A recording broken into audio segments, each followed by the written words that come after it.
वंदे मातरम। मैं विजय ठाकरे आपका स्वागत करता हूं स्टेप अप एकेडमी। आज हम लोग बात करने वाले हैं 17 मार्च को जो क्लास 12th के कॉमर्स वाले बच्चों का एग्जाम है इकोनॉमिक्स का, उसके लिए हम लोग लेके आए हैं सैंपल पेपर। अब ये सैंपल पेपर इंपॉर्टेंट क्यों है भाई? सबसे पहले मेरी बात को समझिएगा। सैंपल पेपर इसीलिए इंपॉर्टेंट है कि हम लोग एक बार की सिटिंग में पूरे के पूरे सिलेबस को हम लोग एक बार में ही समझ लेते हैं। मतलब ये 360 डिग्री हमारा एनालिसिस रहता है।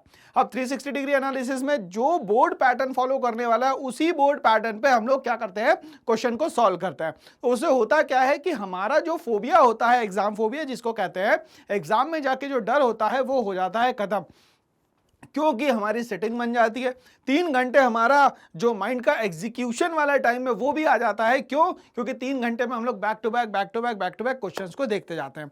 एक जैसे क्वेश्चन करेंगे तो रट जाएंगे, बट अगर डिफरेंट क्वेश्चंस करेंगे तो हमारी स्ट्रैटेजी बिल्कुल बोर्ड के अकॉर्डिंग हो जाएगी, और इसीलिए हम लोग लेके आए हैं सैंपल पेपर। तो आइए इकोनॉमिक्स का सैंपल पेपर हम लोग देखते हैं, समझते हैं और आज सॉल्व करेंगे। ठीक है, चलिए सैंपल पेपर 2022-23 में हम लोग देख लें। सबसे पहले तो हमारे पास 2 सेक्शन है दोस्तों।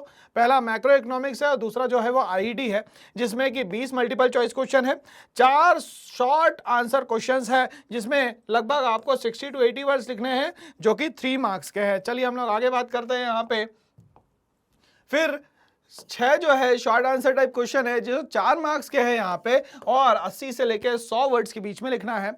अगर हम लोग बात करें आगे तो 4 लॉन्ग क्वेश्चंस है, जिसको कि हम लोगों ने 6 मार्क्स अलॉट करे हैं, और उसमें वर्ड जो है 100 से लेकर 150 है। चलिए, तो ये हमारा एक थोड़ा सा इंस्ट्रक्शन का पार्ट हो गया, जो थोड़ा सा हम लोग को याद भी रखना होगा।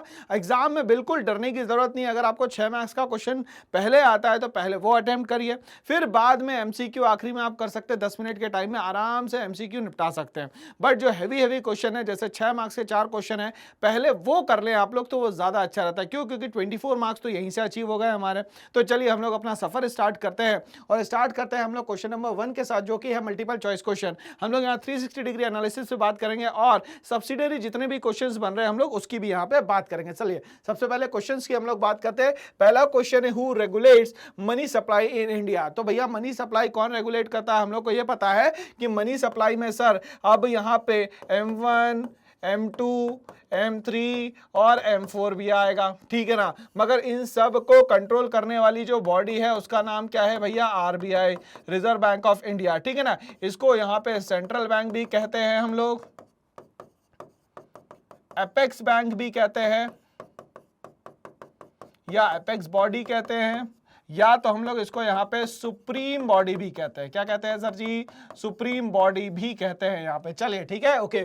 तो यहाँ पे हम लोग को ये समझ में आ गया है कि क्वेश्चन नंबर 1 जो है वो बोल रहा है कि इंडिया में मनी सप्लाई करने की जिम्मेदारी किसकी है यहाँ पे? तो गवर्नमेंट ऑफ इंडिया की है क्या, कमर्शियल बैंकों की है क्या, रीजनल रूरल बैंक्स की है क्या, या रिजर्व बैंक ऑफ इंडिया की है? तो चलिए हम लोग एस्टेब्लिशमेंट की बात करें तो गवर्नमेंट ऑफ इंडिया हमारे यहाँ 1947 के बाद से कंटिन्यूसली यहाँ पे काम कर रही है। बट फाइनली हमारा जब यहाँ पे कॉन्स्टिट्यूशन इंप्लीमेंट हो गया वो हुआ 1950 में। तो एग्जैक्टली देखा जाए तो 1950 से हमारी गवर्नमेंट ऑफ इंडिया 100% इंडिया के लिए काम करना शुरू करती है। कमर्शियल बैंक्स की हम लोग अगर बात करते हैं तो हमारे यहाँ कमर्शियल बैंक जो है बहुत सारे हुआ करते हैं। तो 1969 में 14 कमर्शियल बैंक्स का क्या हुआ भैया? नेशनलाइजेशन हुआ,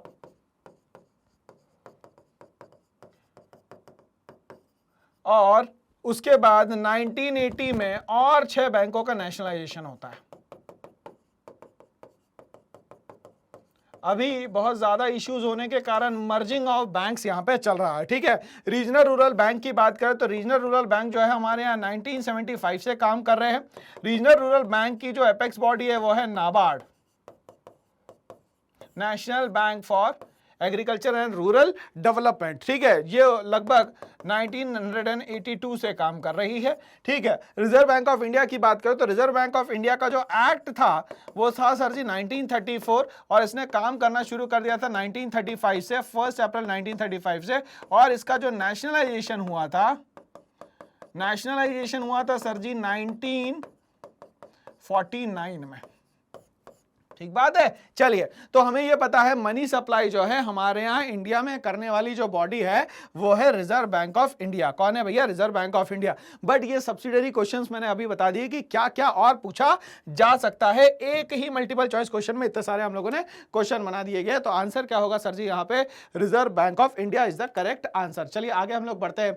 from the following statement in the column 1 and column 2 choose the correct pair statement. अब यहाँ पे कुछ डेटा दिया गया है जिसके आपसे फॉर्मूले पूछे गए। क्या पूछे गए सर जी? यहाँ पे फॉर्मूले पूछे गए। तो सबसे पहले हम लोग क्या करें, एडी का हम लोग फॉर्मूला देखते हैं। तो एडी का फॉर्मूला क्या होता है sir? C plus I plus G plus X minus M, ये फॉर्मूला होता है। जहां पे ये हो गया क्या? कंजप्शन एक्सपेंडिचर, ये investment expenditure, G for government expenditure, X for export और एम फॉर क्या हो गया यहाँ पे? इंपोर्ट, जिसको कि हम लोग यहाँ पे नेट एक्सपोर्ट्स के नाम से भी जानते हैं। चलिए, ये फर्स्ट वाले का क्या हो गया भैया? फर्स्ट वाले का ये दिया हुआ है आपको, तो इसको हम लोग फर्स्ट लिख लेते हैं। सेकेंड बोलता है APS, average propensity to save. मैंने आप लोग को यह बताया था कि फॉर्मूला जो बोला है आखिरी में एस, तो यहाँ पे लिख दो एस। और सेविंग कब होगी? जब आपकी इनकम होगी, तो एस बाय वाई इसका फॉर्मूला होगा, मतलब कि ये सेकंड वाला ऑप्शन हो जाएगा आपका। थर्ड वाला बोलता है एमपीसी। अब मैंने एक चीज बताई थी आपको कि यहां पे अगर मैं इसको एम बनाता हूं ऐसे, अब ध्यान से समझिएगा, इस एम को थोड़ा सा नीचे करके ऐसा मैं चेंज कर देता हूं, तो अब ये जो है सिंबल है वो डेल्टा का है, ठीक है ना? ऐसा सिंबल काय का होता है भैया? डेल्टा का। तो जब भी मार्जिनल की बात करी जाएगी तो यहां पे डेल्टा की बात करी जाएगी। किसकी बात करी जाएगी? डेल्टा की बात करी जाएगी। तो अब यहां पे ये बोला है आखिरी में सी, तो यहां पे बोलना है delta C upon delta Y. तो देखिए delta C upon delta Y, ये हो गया थर्ड हमारा। आखिरी बोलता है एपीसी, एपीसी में आखिरी में क्या आ रहा है? सी। और कंजप्शन किस पे होता है? जब हमारे पास क्या होती है? कोई ना कोई इनकम होती है, तो इनकम के हिसाब से कंजप्शन हो रहा है, इसीलिए ये हो गया हमारा 4। तो हमारे पास चारों आंसर यहाँ पे आ चुके हैं। चलिए आप लोग अब देख लें आंसर। तो हमारा फर्स्ट वाला बिल्कुल सही है। सेकंड वाले पे हम लोग आते हैं भैया, सेकंड वाला बिल्कुल सही है। थर्ड वाले को देख लें, बिल्कुल सही है। फोर्थ वाला भी हमारा बिल्कुल सही है। चलिए, तो हमारा सेकंड क्वेश्चन भी यहाँ पे सॉल्व हुआ। आते हैं हम लोग क्वेश्चन नंबर सेकंड के ही सेकंड पार्ट पे। बोलता है what type of relationship exist between the value of the MPS to the investment multiplier. Investment multiplier से मार्जिनल प्रोपेंसिटी टू सेव जो है उसका कैसा रिलेशन रहेगा भैया? ठीक है, तो हम लोग को पता है K इज इक्वल टू होता है 1/1 माइनस एमपीसी, और बोल सकते हैं 1/, एमपीएस। तो रिलेशन कैसा हो गया सर जी? यहाँ पे एमपीएस के साथ रिलेशन हो जाएगा नेगेटिव। क्या हो जाएगा? नेगेटिव। हम लोग को कुछ बात और याद रखनी है, MPC plus MPS is equal to होता है यहाँ पे 1, ठीक है। और मल्टीप्लायर का एक और फॉर्मूला क्या होता है भैया? Delta Y upon delta I, ठीक है ना? तो ये हम लोगों को याद रखना है एग्जाम तक के हमेशा, ठीक है। चलिए, तो अब रिलेशन कैसा हो गया भैया? इसका रिलेशन जो है वाइसो वर्सा हो गया। वाइसो वर्सा का मतलब होता है उल्टा। तो यहाँ पे डायरेक्ट, पॉजिटिव, इनवर्स या नन ऑफ दिस दिया। नन ऑफ दिस तो है नहीं, क्योंकि इसके बीच में रिलेशन होता है। डायरेक्ट है नहीं, पॉजिटिव रिलेशन ये है नहीं, तो इसको हम लोग इनवर्स रिलेशन में काउंट करेंगे। इनवर्स या तो हम लोग बोल सकते हैं इसको डिक्रीज होता है भाई ये, ठीक है, या तो इसको हम लोग बोल सकते हैं वाइस वर्सा। ओके, चलिए, तो यहां तक की चीजें हम लोगों को समझ में आने लग गई है। ओके, तो आंसर हमारा बिल्कुल सही है दोस्तों। आगे बढ़ेंगे, इसी के साथ हम लोग नेक्स्ट क्वेश्चन पे आते हैं। In which year the Reserve Bank of India was establish? कब ये रिजर्व बैंक ऑफ इंडिया जो है हमारा एस्टैब्लिश होता है? ठीक है, 1992 में क्या हुआ भैया? 1992 में हमारे काम करना चालू करती है SEBI, the securities and exchange board of India. अब इसका एक्ट पूछेंगे तो वो है भैया 1988। 1988 के एक्ट के थ्रू सेबी को बनाया गया, the securities exchange board of India को, जो कि क्या करती है? हमारे यहाँ का पूरा स्टॉक एक्सचेंज जो है वो संभालने का काम करती है, ठीक है। इसी से रिलेटेड दो वर्ड और निकल के आते हैं, फेरा और FEMA. FERA stands for foreign exchange regulatory act और FEMA stands for foreign exchange management act. चलिए, अब 1969 में क्या हुआ सर जी? तो बैंकों का नेशनलाइजेशन हुआ।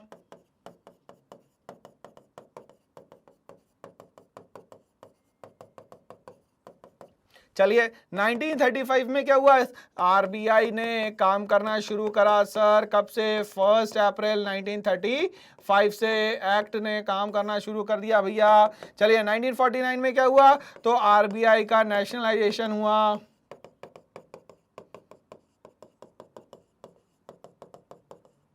चलिए यहां तक की चीजें समझ में आ गई भैया, स्क्रीनशॉट ले सकते हैं इसका हम लोग। चलिए अब हम लोग आते हैं भैया इसके आंसर पे। तो आंसर क्या होगा सर जी? 1935। क्या होगा आंसर इसका? 1935। चलिए हम लोग आगे बात करते हैं। The current account of balance of payment include trade balance and, इसमें क्या क्या आएगा? करेंट अकाउंट बैलेंस में क्या क्या आएगा? तो करेंट अकाउंट में हम लोग को पता है दो साइड होते हैं, एक तो डेबिट साइड होता है, दूसरा जो है वो क्रेडिट साइड होता है।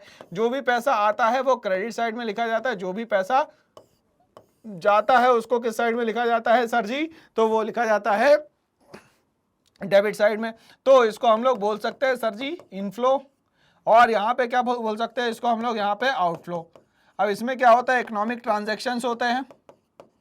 अब जो इकोनॉमिक ट्रांजैक्शंस है वो कितने टाइप के होते हैं? तो इकोनॉमिक ट्रांजैक्शन सर जी 4 टाइप के होते हैं, 1 2 3 4। पहले वाले को हम लोग बोलते हैं विजिबल, दूसरे वाले को बोलते हैं हम लोग इनविजिबल, ठीक है। तीसरे वाले को बोलते हैं सर जी यूनिलैटरल,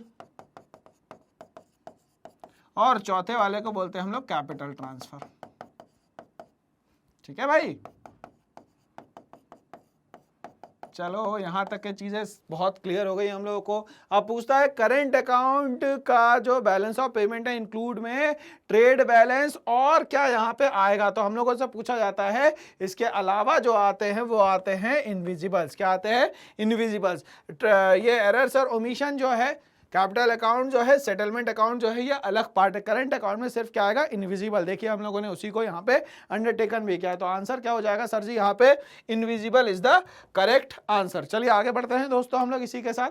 अब एजर्शन और रीजन का क्वेश्चन आ रहा है, जहां पे एजर्शन को मान लेते हैं क्वेश्चन है और रीजन को मान लेते हैं आंसर। ठीक है, चलिए समझने की कोशिश करेंगे हम लोग एजर्शन और रीजन में। इसमें बोलता है कि पूरा आपको पढ़ना है और आपको कुछ ऑप्शंस दिए जाएंगे, उसको यहाँ पे आपको समझना है। ठीक है, चलिए तो एजर्शन और रीजन में पहला क्वेश्चन आता है हमारे पास, wages received by Indian working in the British embassy in India will not be included while estimating GDP. अब ध्यान से समझिएगा, यहां पे यह बोला जा रहा है कि जो वेजेस है और वो Indian working in British embassy in India, ठीक है, इंडियन है, ब्रिटिश एम्बेसी कहां की होगी भैया? ब्रिटेन की होगी। ठीक है ना, चलिए अब ध्यान से समझिएगा, अपन लोगों ने क्या बात करी थी कि अगर किसी भी जगह की बात करें हम लोग, ठीक है, तो जैसे फॉर एग्जांपल मैंने आपको बोला कि इंडियन एयरलाइंस,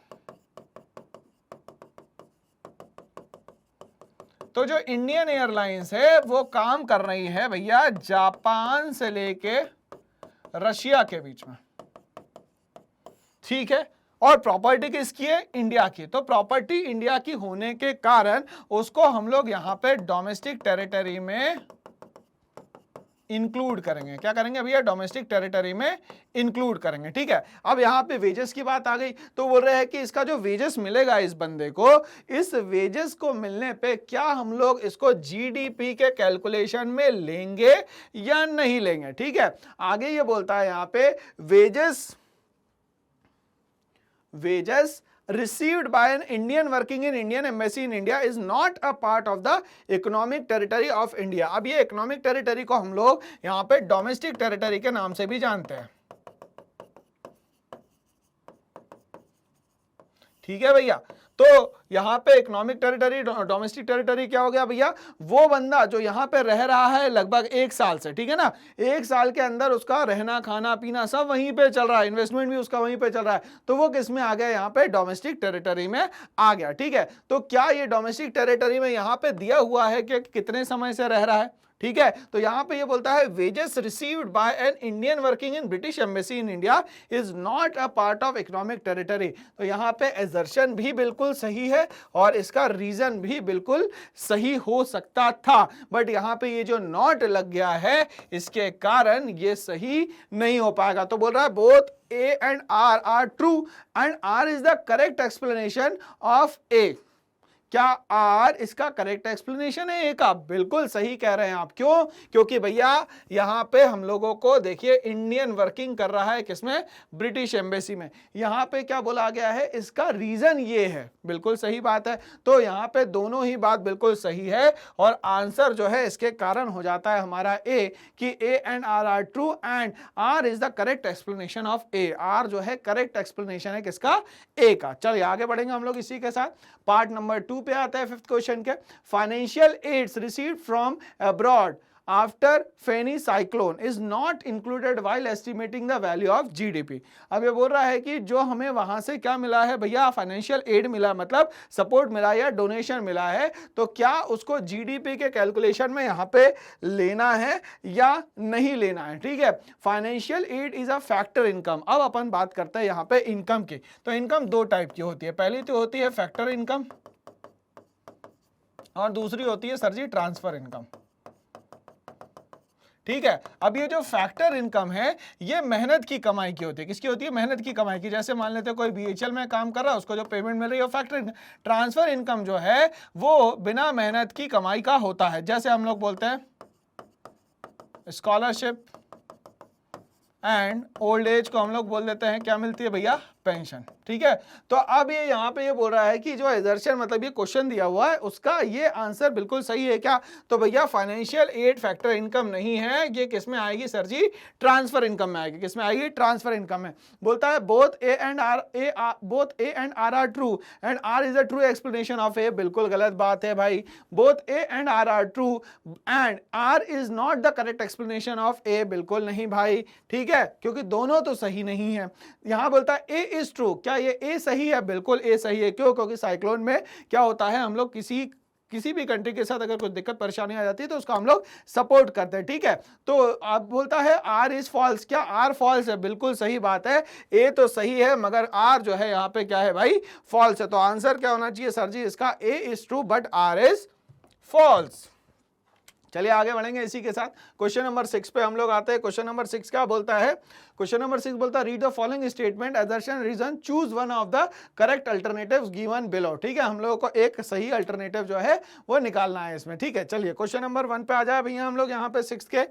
तो बोलता है if an Indian buys a UK car company. ठीक है, अब अगर इंडिया का कोई बंदा यूके की कार कंपनी खरीद लेता है, ठीक है, चलिए तो यूके की कार की कंपनी खरीदी, मान लेते हैं it enters into a capital account as debit item. अब ये जो कार की कंपनी खरीदी ये कैपिटल अकाउंट में डेबिट साइड आएगा। ठीक है, अब ध्यान से समझिएगा, क्रेडिट साइड और डेबिट साइड। डेबिट साइड में से पैसा जाता है और क्रेडिट साइड में से पैसा आता है। ठीक है ना, चलिए ये इनने बात कही। उसके बाद बोलता है the sale of assets like the sale of shares of an Indian company to a Chinese customer is credit item in the capital account. ठीक है, अगर मान लेते हैं कि यहाँ पे कोई सेल ऑफ एसेट्स करी like the sale of shares Indian company के, चाइनीज कंपनी को बेच रहे हैं जो कि Chinese customer is a credit item in the capital account. क्या क्रेडिट आइटम होगा कैपिटल अकाउंट में? अब इसमें हम लोगों से क्वेश्चन का आंसर पूछा गया है भैया, क्या है? तो यहां पे बोलता है both A and R true and R is the correct explanation of A. ठीक है, ये तो बिल्कुल सही नहीं है। क्यों बिल्कुल सही नहीं है भैया? क्यों? क्योंकि ये इसका रीजन नहीं है, इन दोनों का कोई लेना देना नहीं है। ये शेयर्स की बात कर रहा है और ये कंपनी में एसेट्स की बात कर रहा है। ठीक है, both A and R true, R is not the correct explanation. मतलब बात तो दोनों सही है मगर एक्सप्लेनेशन जो है ये आर बिल्कुल सही नहीं है। मतलब ये जो रीजन दिया गया है ये इसका सही नहीं है। तो आंसर क्या होगा सर जी? यहाँ पे आंसर होगा both A and R true but R is not the correct explanation of A. R जो है करेक्ट एक्सप्लेनेशन नहीं है, मतलब सही रीजन ये इसका नहीं दिया गया है। चलिए क्वेश्चन नंबर 7 पे हम लोग आते हैं। क्वेश्चन नंबर 7 क्या बोलता है? The given diagram shows which economic theory concept. इसमें कौन सी इकोनॉमिक थ्योरी कॉन्सेप्ट की बात की गई है? चलिए ठीक है, तो हम लोग को ये पता है कि एक्सेस डिमांड और डेफिसिट डिमांड में दो कॉन्सेप्ट आते हैं। एक्सेस डिमांड और डेफिसिट डिमांड में दो कॉन्सेप्ट आते हैं, जिसको हम लोग पहले को बोलते हैं इन्फ्लेशन या हम लोग बोलते हैं इन्फ्लेशनरी गैप, और दूसरे को बोलते हैं हम लोग सर जी डिफ्लेशनरी गैप। ठीक है, इन्फ्लेशनरी गैप और डिफ्लेशनरी गैप। चलिए ठीक है, अब यहाँ पे हम लोग समझते हैं भैया कि यहाँ पे ये बोल रहा है कि इन्फ्लेशनरी कॉन्सेप्ट थ्योरी है, डिफ्लेशनरी कॉन्सेप्ट थ्योरी है, या paradox of the thrift theory है यहाँ पे, या नन ऑफ द अबाव है। ठीक है ना, चलिए अब यहाँ पे हम लोग देखते हैं। यहाँ पे ये आई का मतलब है इन्वेस्टमेंट, यहाँ वाई का मतलब है इनकम। जो वाई इनकम थी वो पहले से क्या हो जाती है भैया? कम हो जाती है। ठीक है, अब ये हो गया आपका सप्लाई, तो ये पहले से जब कम हो जाती है तो ये इसका शिफ्ट जो है वो किस तरफ हो जाता है, ऊपर तरफ। मतलब ये क्या हो गया है, ये डिक्रीज इन सप्लाई हो गया है। क्या हो गया है, ये हो गया है डिक्रीज इन सप्लाई। तो भैया ये ना इन्फ्लेशनरी है ना ये डिफ्लेशनरी है, ये क्या शो करता है भैया, आपका paradox of thrift theory shift करता है। क्या बोलता है भैया, पैराडॉक्स ऑफ थ्रिफ्ट थ्योरी। ठीक है ना। चलिए, तो हमें ये एक चीज समझ में आई। यहाँ पे आगे हम लोग बढ़ते हैं इसी के साथ, और पे हम लोग आगे एक और जो हमें दिया हुआ है क्या बोलता है, MPS worries between 0 and infinity. ठीक है, अब हम लोग को पता है कि MPC plus MPS is equal to होता है यहाँ पे 1। तो बोल रहा है कि MPS की जो वैल्यू है वो 0 से लेके इंफिनिटी तक के हो सकती है। अब बोल रहा है incremental income is either spend on consumption और सेव्ड फॉर द फ्यूचर। मतलब इंक्रीमेंटल इनकम मतलब यहाँ पे बोल रहा है y से अगर ये y1 हो जाता है तो ये जो डेल्टा y आएगा आपका वो क्या हम लोग सेव्ड मान ले फ्यूचर के लिए। तो बोलता है both the statement are true, both the statement are false, statement 1 is true and statement 2 is false, statement 2 is true and statement 1 is false. तो हम लोगों को इसमें से बताना है कि क्या सही है और क्या यहाँ पे गलत है। ठीक है, तो यहाँ पे MPS जो है ये वरी नहीं करता 0 से लेके इंफिनिटी तक है। ओके, तो मतलब यह पहली स्टेटमेंट तो हो गई भैया यहाँ पे गलत, तो ये भी नहीं हो सकता। ठीक है, बोथ भी नहीं आ सकता, ये स्टेटमेंट जो है पहली गलत है। मतलब आंसर क्या होगा सर जी हमारा यहाँ पे डी आंसर होगा कि statement 2 is true and statement 1 is false. Okay, statement 2 is true and statement 1 is false. Okay, चलिए आगे बढ़ते हैं इसी के साथ।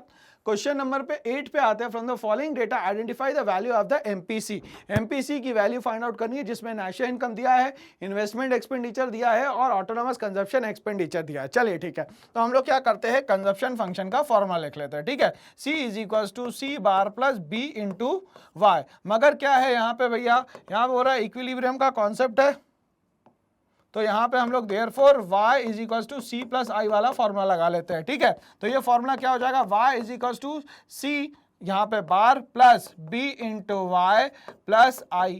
ओके, निकालना क्या है सर जी, हम लोगों को निकालना है MPC। क्या निकालना है, MPC। ठीक है, तो यहाँ पे MPC को क्या मान लिया गया है, यहाँ पे B मान लिया गया। ओके, तो y की जगह हम लोग वैल्यू पुट कर सकते हैं। क्या कर सकते हैं सर, ये 2000 हमारी वैल्यू हो गई।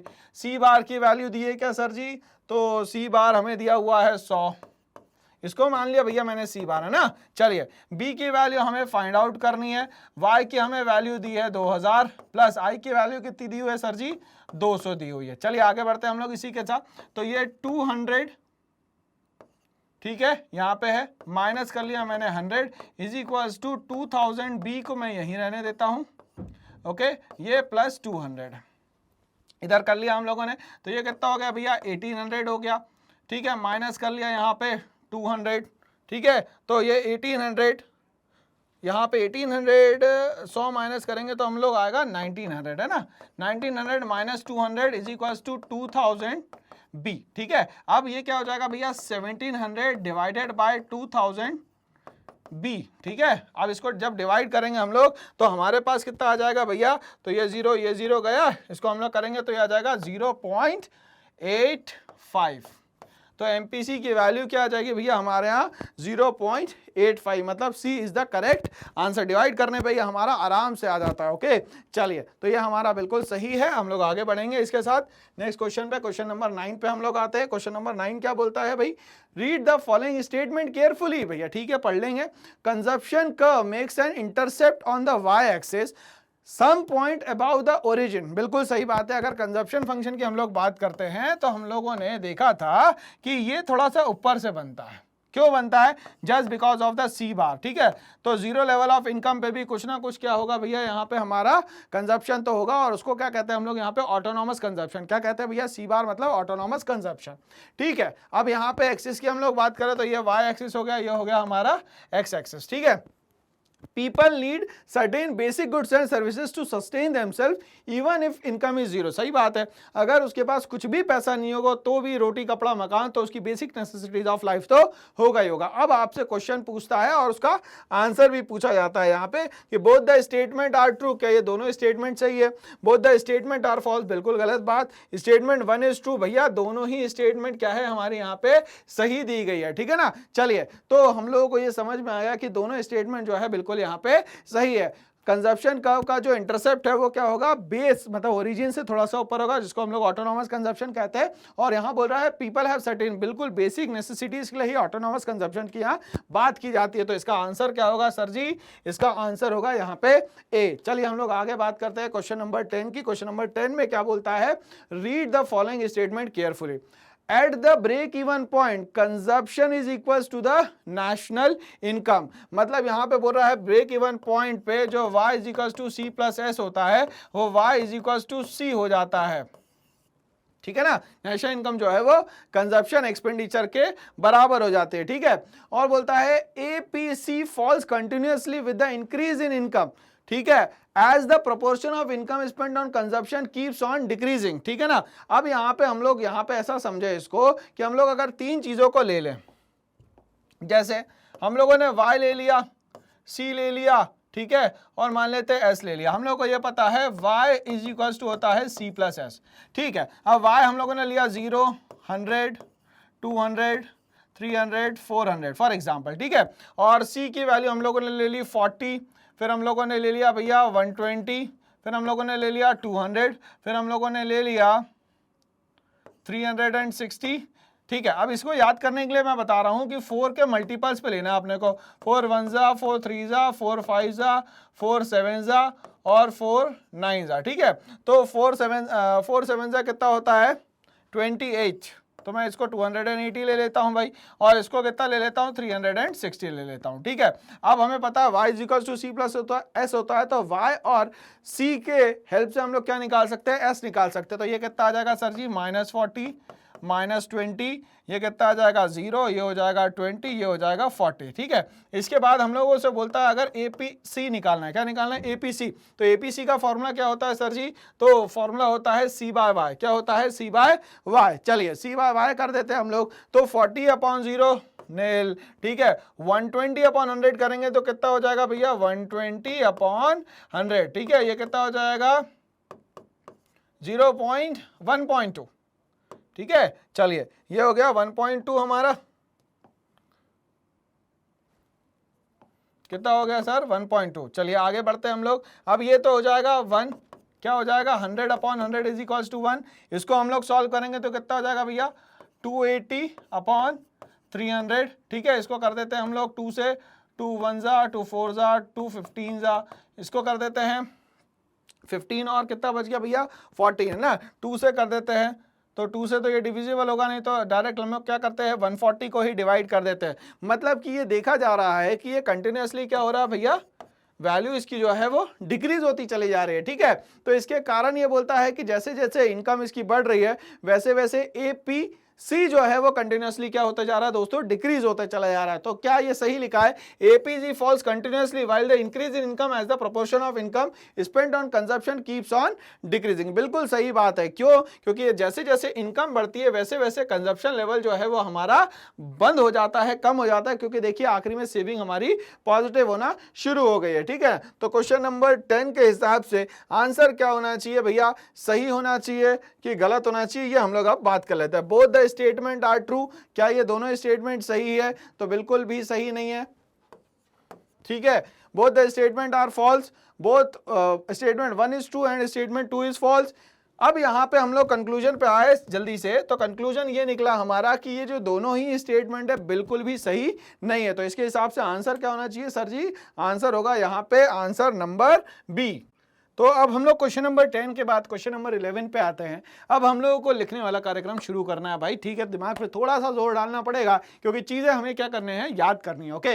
National income at constant price presents a better view of the economic growth in comparison to national income at the current prices. ठीक है, तो कांस्टेंट प्राइस और करंट प्राइस में डिफरेंस पूछा है, देखा जाए तो यहां पे अब पूछा जा रहा है कि जो कांस्टेंट प्राइस है वो बेटर व्यू बताता है और करंट प्राइस जो है वो बेटर व्यू नहीं बता पाता है, ऐसा क्यों? ये हमसे क्वेश्चन पूछा गया, आंसर हम लोग यहां समझते हैं। National income at constant price is the money value of final goods and services. अब ये क्या होता है भैया, नेशनल इनकम जो कांस्टेंट प्राइस पे होता है वो हमें बताता है क्या, मनी वैल्यू किसकी, फाइनल गुड्स एंड सर्विसेज की, produce by the normal resident of a country in a financial year. तो एक फाइनेंशियल ईयर के अंदर जितनी भी मनी वैल्यू बनती है गुड्स एंड सर्विसेज की, ये बताता कौन है भैया, constant price, measured on the basis of base year price. मगर इसमें एक बेस ईयर प्राइस होगा, कुछ भी मान लेते हैं, for example base year price को मैंने 2004 और 2005 यहां पे मान लिया।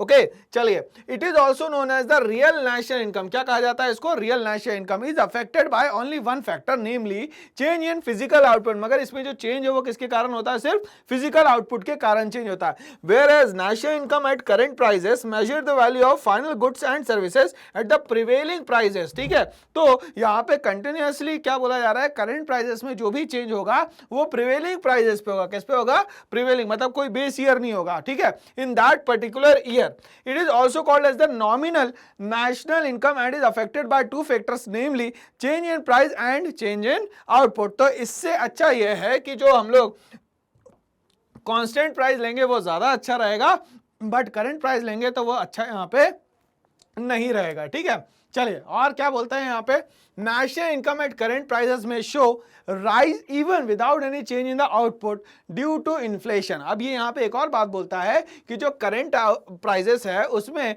जो चेंज है वो किसके कारण होगा भैया, तो वो इन्फ्लेशन के कारण होगा। मतलब महंगाई होगी तो वो यहाँ पे क्या दिखाने लगेगा, चेंज दिखाने लगेगा। some other reasons as such there is no actual economic growth। इसीलिए यहाँ पे actual economic growth नहीं दिखाई जा सकती जो कि constant price में दिखाई जा सकती है। Hence, national income at constant prices present a better view of economic growth as there is actual change in the output। उसमें actual आपको पता चल जाएगा कि change in output कितना हुआ है। तो ये basic difference होने के कारण हमें current prices को बहुत ज़्यादा तवज्जुह नहीं देना है, हमें किसको देना है भैया, constant price को बहुत ज़्यादा priority देनी है। चलिए हम लोग नेक्स्ट क्वेश्चन पे आते हैं। In an economy C is equals to 200 plus 0.5 y। तो हम लोगों को पता है कि C is equals to C bar plus B into Y formula होता है और इक्विलिब्रियम की कंडीशन में y is equals to C plus I होता है, जिसको कि हम लोग लिख सकते हैं y is equals to C bar plus B into Y plus I। Okay चलिए आगे बढ़ते हैं इसमें, जिसमें I की वैल्यू 800 दी गई है, C कंजप्शन एक्सपेंडिचर है, Y आपका नेशनल इनकम है। Compute the following, find equilibrium level of income निकालने को कहता है और the level of consumption at equilibrium. ठीक है, मतलब इक्विलिब्रियम लेवल ऑफ इनकम मतलब Y निकालने को बोल दिया यहाँ पे और यहाँ पे C निकालने को बोल दिया। ठीक है, फॉर्मूला हम लोग को याद है। चलिए हम लोग इसके कैलकुलेशन को समझ लेते हैं एक बार। चलिए यहाँ पे कितना दिया भैया, I दिया हुआ 800, ये हमने पुट कर दिया। C के वैल्यू कितनी दी है भैया, मालूम नहीं है, तो ये C बार हो गया और 0.5 क्या हो गया यहाँ पे, ये हमारी MPC की वैल्यू हो गई, Y हो गया यहाँ पे नेशनल इनकम। तो Y is equal to C bar plus B into Y plus I। Okay, तो यहाँ पे क्या हो गया भैया, 200 और 800 को मैंने ऐड ऑन कर दिया, कितना हो गया यहाँ पे 1000। 0.5 वैसा का वैसे ही है, इस 0.5y को मैं इधर ले जाऊंगा इक्वल्स टू के इस side, y minus 0.5y is equals to कितना हो जाएगा यहाँ पे 1000। 1000 डिवाइडेड बाय 0.5 करूंगा तो ये वैल्यू कितनी आ जाएगी भैया, 2000। कैसे आएगी भाई, तो ये 1000 डिवाइडेड बाय कितना है 50 इंटू 100। ठीक है, तो इसको इससे डिवाइड करेंगे तो 1000 into 2 is equal to 2000। Okay, अब निकालना क्या है, C निकालना है। Y आ चुका है तो 2000 is equal to C plus कितना हो गया 800। तो 2000 में से अगर 800 माइनस होगा तो कितना आएगा भैया हमारे पास 1200, 1200। तो ये हमारे आंसर बिल्कुल सही। चलिए हम लोग अब नेक्स्ट क्वेश्चन पे आते हैं। तो 12th का ही सेकंड पार्ट है जो बोलता है consumption is equal to C is equal to 40 plus 0.75 y। Investment दिया हुआ है भैया 60 और y is equal to C plus I की बात यहाँ करता है। चलिए दो चीजें निकालने को बोली गई है, एक तो इक्विलिब्रियम लेवल ऑफ इनकम पूछा गया है और पूछा गया है क्या भैया, कंजप्शन निकाल के दीजिए। बिल्कुल हम लोग निकाल देंगे भैया, कोई दिक्कत नहीं है। चलिए समझते हैं हम लोग इसको। तो हम लोगों ने यहाँ फॉर्मूला में पुट कर दिया y is equal to C bar plus B into Y plus I। Okay, तो यहाँ पे y माइनस 0.75 कर दिया मैंने और ये आ गया 60 plus 40 is equal to 100। Okay, ये बच गया 0.75 0.25y इज इक्वल टू 100। चलिए इसको हम लोगों ने सॉल्व किया तो हमारे पास वैल्यू कितनी आ गई सर जी, यहाँ पे 400 जो है हमारे पास वैल्यू आ गई किसकी, नेशनल इनकम की। चलिए आगे बढ़ते हैं हम लोग इसी के साथ। कंजप्शन निकालना था इक्विलिब्रियम लेवल पे, तो फॉर्मूला में पुट किया C is equal to C bar plus B into Y. Y की वैल्यू कितनी आ गई है सर जी हमारे पास 400, और 400 का अगर 75% निकालते हो तो आता है 300। हमारे पास C बार की वैल्यू दी गई है 40, और 40 में प्लस कर दिया 300 तो आ गया हमारे पास 340। चलिए हम लोग अब नेक्स्ट क्वेश्चन पे आते हैं। In what ways does the Reserve Bank of India supervise the functioning of the commercial bank. Commercial bank को कैसे सुपरवाइज करता है हमारा RBI. Reserve Bank of India recently reduced the repo rate at which a boost to the economy. Explain the function performed by the Reserve Bank of India. दोनों question लगभग हमें RBI से related दिए गए हैं। पहला तो हम लोगों से बोलता है कि आरबीआई की फंक्शंस बताइए, दूसरा बोलता है कि रेपो रेट। रेपो रेट हमें पता है शॉर्ट ड्यूरेशन के लिए जो पैसा कौन देता है भाई, आरबीआई देता है किसको, बैंकों को। उस रेट को हम लोग बोलते हैं रेपो रेट। क्या बोलते हैं भैया, रेपो रेट। चलिए यहां तक के बात समझ में आ गई। चलिए हम लोग इसको रिलेट करके समझते हैं। RBI supervises the functioning of commercial bank in the following manner. किस तरीके से वो फंक्शन करता है कमर्शियल बैंक्स को। The commercial bank are required to maintain a minimum cash balance out of the deposit they receive. इसको हम लोग यहां पे बोल सकते हैं sir ji cash reserve ratio. तो ये क्या हो गया यहाँ पे, cash reserve ratio. The RBI monitors that bank are actually maintaining the cash balance or not. ये भी देखने का काम किसका, आरबीआई का, कि जितना इसको बोला गया है सीआरआर रखने का ये रख रहा है कि नहीं रख रहा है। The RBI sees that the bank will give loan not just to profit making business and traders but also small cultivator, small borrowers and small scale industries. Small scale industries का नाम आते से अपने दिमाग में आता है करवे कमेटी का नाम, ठीक है ना। चलिए तो क्या सिर्फ आरबीआई पैसा कमाने के हिसाब से काम कर रहा है, बैंकों को ऐसा बोलता है पैसा नहीं कमाना है, हमें सबका ध्यान रखना है। तो इसमें स्मॉल कल्टीवेटर, स्मॉल बोरोवर्स और एसएसआई इंडस्ट्रीज के भी लोग आते हैं।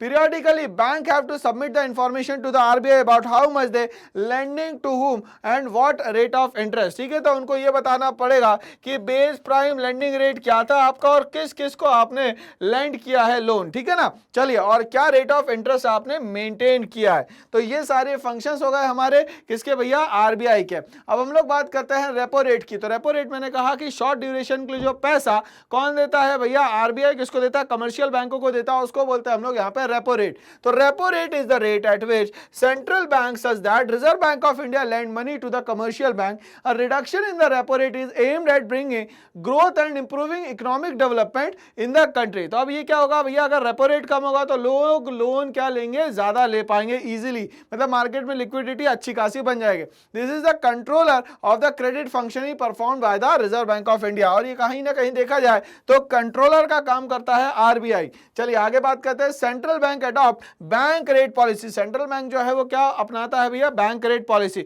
साल भर के लिए जो लोन आरबीआई किसको देता है, बैंकों को देता है, उसको बोलते हैं हम लोग bank rate. As a quantitative technique. कैसी टेक्निक है भैया, क्वांटिटेटिव। दूसरी कौन सी होती है, qualitative technique. Okay, to control credit in an economy. Repo rate is the rate at which the commercial bank can borrow fund from the central bank. This increases the liquidity available with the commercial bank and it can provide more credit in the form of loans and advances. पैसा ज्यादा आ जाएगा RBI से तो लोगों को loan दे पाएंगे तो market में अच्छी खासी लिक्विडिटी हो जाएगी। This increase the money supply in the economy resulting in the higher aggregate demand. अब क्या होगा, लोग ज्यादा डिमांड करने लगे, क्यों, क्योंकि उनके पास अवेलेबल पैसा है। The increase demand increases the GDP and boost the economy. इसके कारण यहाँ की जीडीपी भी बढ़ेगी और इकोनॉमी भी जो है वो एकदम से क्या हो रही है, बूस्ट हो रही है इकोनॉमी। ये हम लोगों को समझ में आ गया। तो हम मूव करते हैं नेक्स्ट क्वेश्चन पे। क्वेश्चन नंबर 14 जो है वो बोलता है distinguish between devaluation and depreciation of the domestic currency. अब ये डिवैल्यूएशन क्या होता है और डेप्रिसिएशन क्या होता है, ये हम लोगों को ऑलरेडी अच्छे से पता है।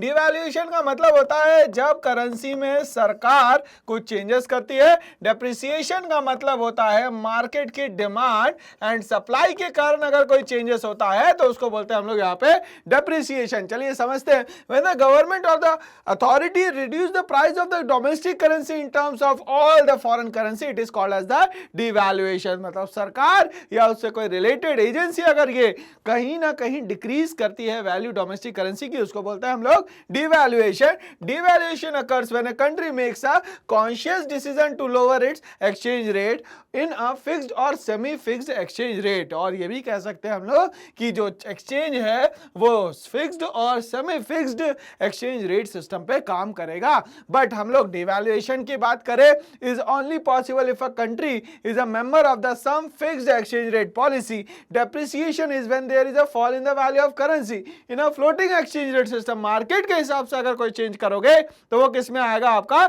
डेप्रिसिएशन में आएगा। This is not due to government decision but due to supply and demand side factors. Demand और सप्लाई किस में आता है दोस्तों, तो ये आता है आपके मार्केट पॉलिसीज में। चलिए आगे बढ़ते हैं हम लोग। इन an economy plant saving exceeds plant investment. Okay, तो यहाँ पे जो प्लांट सेविंग है वो एक्सीड हो जा रही है प्लांट इन्वेस्टमेंट से। इसको ऐसा लिख लेते हैं, how will equality between to be achieved. Explain, कैसे हम लोग इक्वालिटी इसमें अचीव कर सकते हैं, ये हम लोग को बताना है। The equilibrium level of income in an economy can be established by equality between the plant saving and the plant investment. तो क्या कर सकते हैं भैया, हम लोग एस्टैब्लिश कर सकते हैं इक्वालिटी या इक्विलिब्रियम पॉइंट पे ले जा सकते हैं जब दोनों को बराबर कर दें। When plant saving is more than the plant investment then the plant inventory would fall below the desired level. अब यहाँ इन्वेंट्री का मतलब क्या हो गया दोस्तों, यहाँ पे इन्वेंट्री का मतलब हो गया यहाँ पे stock. To bring back the inventory at the desired level the producer expand the output.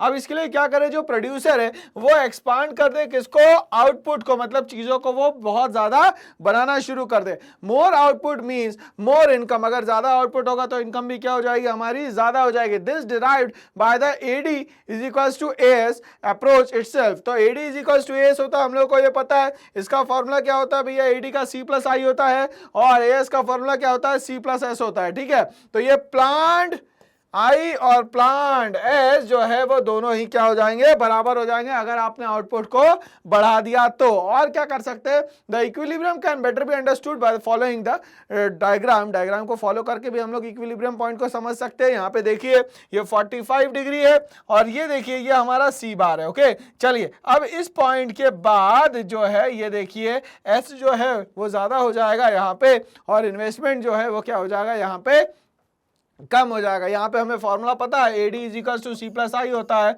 और एएस इज इक्वल्स टू क्या होता है सर जी, सी प्लस एस होता है। From the diagram below if S and G T such that level of national income is OY2 but increase in saving as compared to investment will decrease in the production। अब हम लोगों को क्या करना है भैया, अगर मान लेते हैं यहाँ डिक्रीज इन प्रोडक्शन हो रहा था तो प्रोडक्शन को हम लोगों को बढ़ाना पड़ेगा, आउटपुट को बढ़ाना पड़ेगा। Income and employment level in an economy, this will bring the income at equilibrium level such that AD is equal to C plus I. AD तो हमें पता है क्या होता है, consumption plus investment at OY level of income. Moreover if S and I T such that level of national income OY1, this will result in increase in income. Output level is reached such that OY level income where AS is equals to Y। अब AS किसके बराबर होता है भैया, Y के बराबर होता है। तो हम लोग यहाँ पे ये चीजें क्या कर सकते हैं भैया, कंसीडर कर सकते हैं। चलिए आगे बढ़ते हैं हम लोग यहाँ पे। Proportional income tax acts as the automatic stabiliser in the economy. अब हम लोग बात करें इनकम टैक्स की, तो इनकम टैक्स अपने आप में होता है भैया डायरेक्ट टैक्स। क्या होता है, डायरेक्ट टैक्स। और इसको होल्ड करने वाली जो बॉडी होती है उसको बोलते हैं हम लोग CBDT, central board of direct taxes. चलिए, a cut in the taxes increase disposable income at each level of income. अगर मान लेते हैं टैक्स बढ़ा दिया जाता है तो लोगों के पास जो खर्च करने के लिए क्या होना चाहिए, पैसा होना चाहिए, जिसको हम लोग डिस्पोजेबल इनकम कहते हैं, वो क्या हो जाएगा, यहाँ पे कम हो जाएगा। Okay, a realistic assumption is that the government collect a constant fraction of income in the forms of taxes। सरकार क्या करती है, बहुत ज्यादा लोग अपनी मनमर्जी से पैसा खर्चा ना करने लग जाए, इसीलिए वो क्या करती है, ये डायरेक्ट टैक्स को बढ़ाते रहती है। Proportional taxes not only lower consumption eight each level of income but also level the slope of the consumption function. ठीक है, तो लोअर कर देता है किसका भैया, कंजप्शन फंक्शन का भी जो स्लोप होता है उसको यहाँ पे लोअर कर दिया जाता है। Automatic Stabilizer are any part of government budget that offset fluctuation in the aggregate demand. ये ऑटोमेटिक स्टेबलाइजर क्या करता है, ये जो यहाँ पे अप्स एंड डाउन्स होते हैं उसको क्या करता है भैया, जो भी फ्लक्चुएशन हो रहा है उसको क्या करता है, सेटल डाउन करता है। They offset fluctuation in demand by reducing taxes and increasing government spending during a recession. अगर रिसेशन का टाइम आता है तो भी ये टैक्सेस का जो सिस्टम है वो क्या करता है, यहाँ पे स्टेबलाइज करने का काम करता है। Okay, and they do opposite in the expansion. The best known automatic stabilizer are proportional income tax. अगर आपको स्टेबलाइज करना है तो आप इनकम टैक्स को बढ़ा दीजिए, ऑटोमेटिकली कंट्रोलिंग शुरू हो जाएगी। क्यों? क्योंकि डिस्पोजेबल इनकम अगर कम होगा तो लोग फिजूल खर्ची जो है बहुत कम करेंगे। Automatic stabiliser are also called because they act to stabilise economic cycle and और automatically triggered without additional government action. और सरकार को कुछ नहीं करना है, सिर्फ डायरेक्ट टैक्स बढ़ाया और उसका काम पूरा का पूरा सही हो जाता है। Okay, the progressive income tax act as an automatic stabiliser. तो प्रोग्रेसिव इनकम टैक्स जो है स्टेप बाय स्टेप बढ़ता चला जाएगा और टैक्स रेट बढ़ेगा तो ऑटोमेटिकली डिस्पोजेबल इनकम क्या हो जाएगी, कम हो जाएगी। A shock absorber because it makes disposable income and thus consumer spending less sensitive to fluctuation in the GDP. तो कंज्यूमर का बहुत ज्यादा फ्लक्चुएशन नहीं होगा, थोड़ा बहुत परसेंटेज में चेंज करा जाता है, जो कि हर बजट में ये काम होता है। Okay, when GDP rises disposable income also rises but by less than the rise in GDP because a part of it siphoned off as taxes, siphoned of taxes. This helps limit the upward fluctuation in consumption spending. इसके कारण क्या हो जाएगा, upward fluctuation होगा किसमें, consumption spending में। During a recession, recession का मतलब क्या हो गया, जब लोगों को मान लेते हैं जॉब से निकाला जाए, इसको बोलते हैं हम लोग recession की condition। When GDP falls, disposable income falls less sharply। मगर disposable income क्या होगी भैया, less sharply जो होगी वो नीचे जाएगी। And consumption does not drop as much as it otherwise would have fallen had the tax liability has been fixed। और टैक्स लाइबिलिटी क्या हो जाएगी, यहाँ पे फिक्स हो जाएगी। This reduces the fall in aggregate demand and stabilises the economy. इसके कारण एग्रीगेट डिमांड जो है वो भी क्या होगा, कम हो जाएगा और इकोनॉमी जो है वो स्टेबलाइज हो जाएगी। तो ये पूरा सिस्टम जो है हम लोगों ने डायरेक्ट टैक्स का पढ़ा, ठीक है। उसके बाद अगर मान लेते हैं सरकार का इंटरफियरेंस यहाँ पे होता है तो सरकार जो है वो फिस्कल पॉलिसी बनाती है, आरबीआई मॉनेटरी पॉलिसी बनाती है। Instrument can be varied to offset the effect of undesirable shift in investment demand. If investment falls, government spending can be raised। अगर इन्वेस्टमेंट फॉल्स हुआ मतलब कम हुआ, ऑटोमेटिकली सरकार क्या करेगी, पैसा ज्यादा खर्च करना शुरू कर देगी एंड ऑटोनोमस एक्सपेंडिचर जो है सरकार का वो बढ़ जाएगा, मतलब चीजों पे जो खर्चा है वो बढ़ जाएगा। And equilibrium income remain the same. और इक्विलिब्रियम लेवल जो है वो क्या रहेगा, यहाँ पे सेम रहेगा।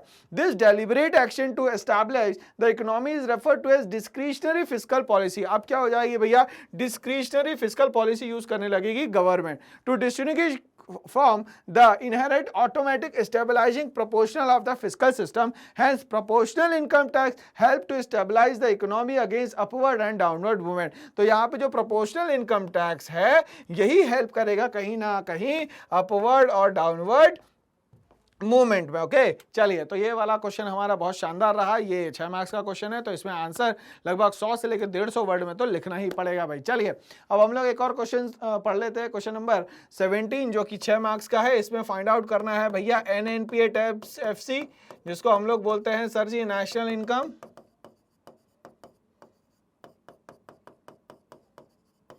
और हम लोग अब बात करने वाले हैं ग्रॉस नेशनल डिस्पोजेबल इनकम, जिसको हम लोग बोलते हैं यहाँ पे GNP8NP, ठीक है, ग्रॉस नेशनल डिस्पोजेबल इनकम। अब डेटा क्या क्या दिया हुआ, personal tax 100, saving of non departmental enterprise 80, national डेप्ट interest 20, corporation tax 40, income from property and entrepreneurship accruing to the government administrative department 70। चलिए आगे बढ़ते हैं हम लोग इसी के साथ। रिटेन्ड अर्निंग दिया है प्राइवेट सेक्टर का 10, current transfer payment by government दिया है 40, डेप्रिसिएशन दिया है 60, NIT दिया है 100, net current transfer from rest of the world दिया है, पर्सनल डिस्पोजेबल इनकम दिया है 500 और net factor income to abroad दिया गया है यहाँ पे -10। तो डेटा के हिसाब से ये समझ में आ रहा है कि डेटा जो है वो इनकम मेथड का दिया हुआ है, ठीक है ना। इनकम मेथड का अगर सिंबलाइज फॉर्म करें तो हम लोग बोलते हैं इसको NDP8FC। अब NDP8FC में यहाँ 5 चीजें आती है, compensation of employees plus rent and royalty plus interest plus profit plus mixed income, ये 5 चीजें आती है भैया। इसकी हेल्प से क्या करेंगे हम लोग यहाँ पे नेशनल इनकम निकालेंगे। तो ये बेसिक फॉर्मूला है, हम लोग साथ में यहाँ पे सॉल्व करने की कोशिश करेंगे यहाँ पे, ठीक है। तो सबसे पहले हम लोग क्या निकाल लेते हैं भैया, यहाँ पे NNP/FC निकाल लेते हैं, net national product at factor cost निकाल लेते हैं यहाँ पे, ठीक है ना। जिससे हमारे पास क्या आ जाएगा भाई, income accruing to private sector पहले आ जाएगा, ठीक है। तो इसमें क्या करा हम लोगों ने, सबसे पहले पर्सनल डिस्पोजेबल इनकम ले ली, जो पैसा हमारा खर्च करने के लिए बचता है, सब कुछ देने के बाद उसको बोलते हैं personal disposable income. Personal tax में हम लोग इनकम टैक्स ले सकते हैं भैया, ओके।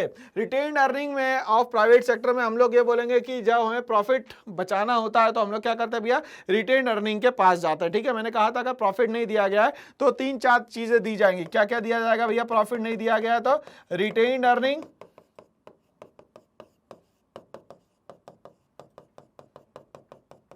ठीक है, undistributed profit,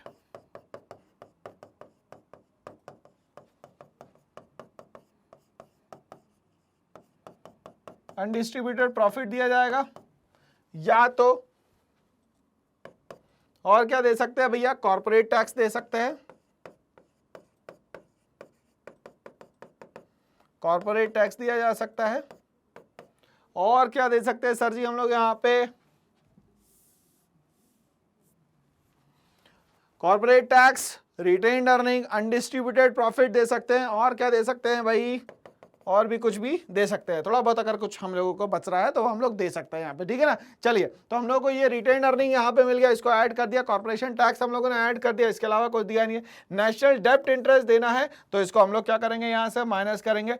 current transfer payment by the government जो है यहाँ पे माइनस होगा, क्योंकि इस साल की पेमेंट ट्रांसफर हुई है। Net current transfer from rest of the world जो है वो क्या होगा, यहाँ पे माइनस होगा, ठीक है। और प्लस हो जाएगा net factor income to abroad, जो हम लोगों ने यहाँ से दिया है वो क्या हो जाएगा, यहाँ पे प्लस हो जाएगा। इन सबका हम लोगों ने जब सम टोटल किया तो कितना हो गया सर जी, 590 करोड़ हुआ। कितना हुआ, 590 करोड़ हुआ, ओके। चलिए, अब हम लोग बात करते हैं यहाँ पे NDP/FC की। हम लोगों ने अभी फॉर्मूला याद किया था भैया, क्या फॉर्मूला था, compensation of employees plus rental royalty plus interest plus profit plus mixed income. चलिए, तो income accruing to the private sector ले लिया हम लोगों ने, saving of non departmental enterprise ले लिया, income from property and entrepreneurship ले लिया यहाँ पे, to the government administrative department, सबको ऐड किया हम लोगों ने। सबसे अच्छी बात इनकम मेथड में ये है कि सब कुछ टोटल ही करना है, कुछ माइनस माइनस यहाँ पे नहीं करना होता, ओके। सबको जब टोटल किया तो आ गया 740 करोड़। कितना आ गया, 740 करोड़, ठीक है। अब हमें निकालना क्या है भैया, तो हमें निकालना पड़ता है क्या, NNP/FC with the help of, क्या निकालना है सर जी हमें, NDP/FC। क्या निकालना है, with the help of NDP/FC, ठीक है। अब यहाँ पे हम लोग डोमेस्टिक से किस पे जाएंगे भैया, नेशनल पे जाएंगे। जब डोमेस्टिक से नेशनल पे जाते हैं तो क्या करना पड़ेगा, कम से ज्यादा पे जाएंगे तो क्या करना पड़ेगा भैया, प्लस करना पड़ेगा। क्या प्लस करना पड़ेगा हमें यहाँ पे, तो सर जी प्लस करना पड़ेगा क्या, NFIA, ठीक है ना। तो अब यहाँ पे हम लोग NFIA को समझे, ठीक है। तो यहाँ पे NFIA को अगर हम लोग समझते हैं तो NFIA जो दिया हुआ है वो किस फॉर्म में दिया हुआ है हम लोगों को, यहाँ पे NFIA दिया हुआ है किस फॉर्म में, फ्रॉम -2 फॉर्म में। और 2 की वैल्यू दी है, 2 की वैल्यू कितनी दे दी भैया, कैसे लिखेंगे हम लोग, 0 -10, ठीक है ना। चलिए, तो अभी यहाँ पे क्या हो जाएगा भाई, तो माइनस माइनस हो गया प्लस यहाँ पे, तो इसके कारण हमारी जो वैल्यू है वो क्या हो जाएगी यहाँ पे 740 प्लस कितना हो जाएगा भाई, यहाँ पे ये हो गया 750 करोड़। कितना हो जाएगा भैया, 750 करोड़। मतलब ये माइनस माइनस हो गया यहाँ पे प्लस, और ये प्लस था ही ऑलरेडी, तो 750 करोड़ हो गया। तो इसके कारण हमारा जो आंसर आया वो कितना आया भैया, यहाँ पे 750 plus 100 plus -10 plus 60 is equal to 900 crore. तो फाइनल हमारा जो ग्रॉस नेशनल डिस्पोजेबल इनकम आएगा, जिसको हम लोग बोलते हैं GNP/MP, वो कितना आएगा भाई यहाँ पे 900 करोड़। कैसे निकालते हैं भैया, तो इसको हम लोग ऐसा लिख सकते हैं यहाँ पे, GNP/MP is equal to NNP/FC। और कन्वर्जन लगाना है तो क्या करेंगे सर हम लोग, यहाँ पे नेट से ग्रॉस पे जाएंगे तो क्या करना पड़ेगा, नेट से जब ग्रॉस पे जाएंगे तो हमें क्या करना पड़ेगा भैया, प्लस करना पड़ेगा। क्या प्लस करना पड़ेगा सर जी, डेप्रिसिएशन। ओके, नेशनल कॉमन हो गया, प्रोडक्ट एफसी से एमपी पे जाएंगे तो क्या करना पड़ेगा, प्लस करना पड़ेगा सर जी एनआईटी। ओके, चलिए तो यहाँ पे एनआईटी हम लोगों ने प्लस किया और net current transfer from rest of the world भी दिया था, तो हम लोग लिख सकते हैं net current transfer from rest of the world. Okay, तो ये यहाँ पे प्लस कर दिया हम लोगों ने, और ये डेप्रिसिएशन भी क्या हो गया हमारे यहाँ पे प्लस हो गया। तो आप याद रखें कि जब कन्वर्जन करेंगे तो राइट से लेफ्ट जाना पड़ेगा आप लोगों को। अगर कॉमन है तो उसको हटा दीजिए, सबसे अच्छा तरीका तो यही होता है। तो आंसर कितना आ गया सर जी हमारा 900 करोड़। तो इसी के साथ हमारा जो पार्ट 1 है वो खत्म होता है और पार्ट 2 जो है वो स्टार्ट होता है, जो कि है इंडियन इकोनॉमिक डेवलपमेंट का। चलिए क्वेश्चन नंबर 1 पे हम लोग आते हैं। क्वेश्चन नंबर 1 बोलता है dash policy has been adopted by India for economic development since 1991। हम लोगों को ये पता है कि 1991 के पहले हमारे यहाँ जो सिस्टम चलता था वो चलता था लाइसेंस राज का, जिसमें कि सारा का सारा काम जो कौन करेगा वो सरकार करेगी और पॉलिसी लाइसेंस सब कुछ किसके हाथ में होगा। बट इसका ड्रॉबैक ये रहा कि हम लोगों पे $7 बिलियन का लोन चढ़ गया, ठीक है ना। और इसको वापस चुकाने के लिए हम लोग फाइनेंशियल इंस्टीट्यूशन के पास गए जो इंटरनेशनल लेवल पे काम करती है, जिसका नाम है बेटा IMF और IBRD, जिसको हम लोग इजी लैंग्वेज में बोलते हैं वर्ल्ड बैंक। तो ये हम लोग IBRD और वर्ल्ड बैंक में गए भाई, ठीक है।